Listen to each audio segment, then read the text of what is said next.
Okay, let's get into it. Scott Frank's 2017 series, Godless. It looks like a Western, it feels like a Western, but trust me, it's something else entirely. It's this raw, powerful story that takes all the classic myths of the American frontier and just smashes them to pieces against the backdrop of 1880s New Mexico. This line, right here, spoken by the show's main villain, Frank Griffin, this is everything. This is the heart of the whole series. And it's not just about a lack of church. It's about a land, a time, where the absence of any higher power leaves this massive void. A place where right and wrong get kind of blurry and lost in the dust. So, Godless just completely tears up the Western rulebook. How? Well, it starts with this unbelievable premise. There's a huge mining accident that kills almost every single man in the town of LaBelle. Suddenly, it's a town run by women. So right away, you know this isn't going to be a story about heroic men taming the West. Nope. This is about incredibly resilient women just trying to survive it. And when you put the old way next to the godless way, the difference is just staggering. All those old tropes we know, the lone hero riding into town, the damsel in distress waiting to be saved, they're gone. Instead, we get a prodigal son who's running from his past, a town governed by a matriarchy that was literally born from tragedy, and a story that isn't about glory, but about the brutal, day-to-day fight to stay alive. And at the center of all this chaos is Frank Griffin. I mean, this guy is the complete inversion of the Western hero. He dresses like a preacher and talks like a prophet, but he leads his gang, his so-called family, with the most horrifying violence. He's this monstrous father figure, a charismatic cult leader. Really, he's the embodiment of toxic masculinity, completely off the rails. So the show breaks down the genre, sure, but where it really gets under your skin is how it dives into the psychology of these characters. It doesn't just show us the frontier, it shows us the wounds the frontier leaves behind. It's all about trauma and survival and what it takes to heal in a place like this. Let's start with Roy Good. He's on the run from Frank, who was this twisted, abusive father figure to him. Now you see these scenes where he's taming horses, and they are just beautiful. Because it's not really about the horse, you know? It's a metaphor for him taming his own trauma, for breaking that cycle of violence he learned, and for finally trying to build a real family of his own. And then you have Alice Fletcher. She's a widow, a survivor of abuse, and she lives totally isolated from everyone else. She is the absolute opposite of the damsel in distress. Her journey from being this guarded, isolated woman to someone who reclaims her own power, it's one of the most powerful parts of the show. She is all about strength and resilience.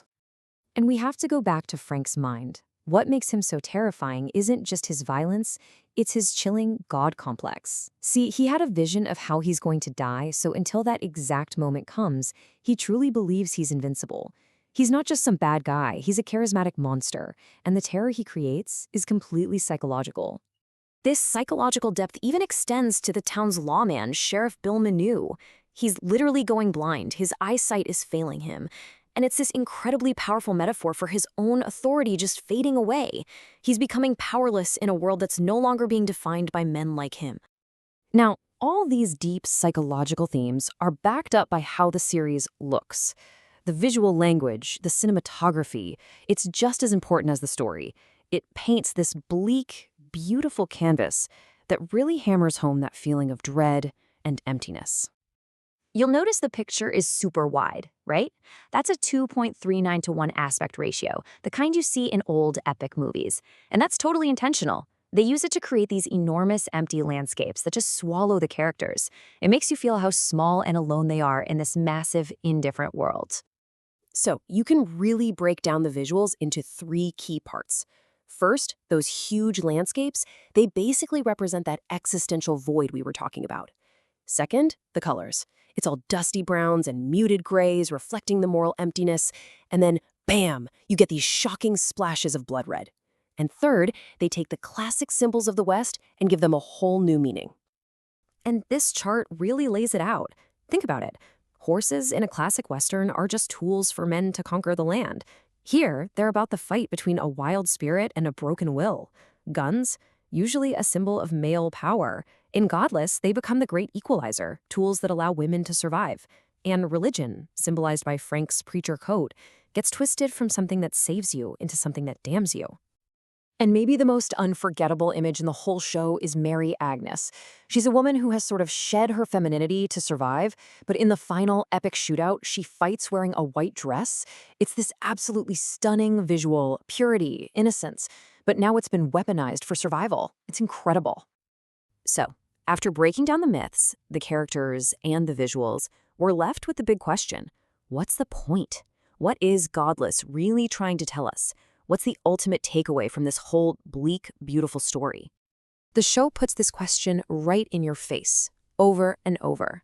If there's no God, no divine plan, no safety net, in this vast, empty, often cruel world, what do you have left to hold on to? What matters? And this is the answer the series lands on. This is the crucial point. Salvation isn't found by looking up at the sky.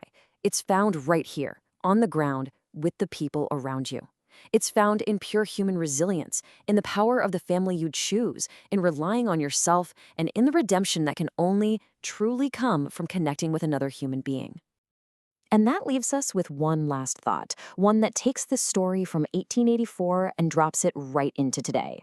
The themes of Godless, of facing a world where the old rules don't apply anymore, feels so relevant.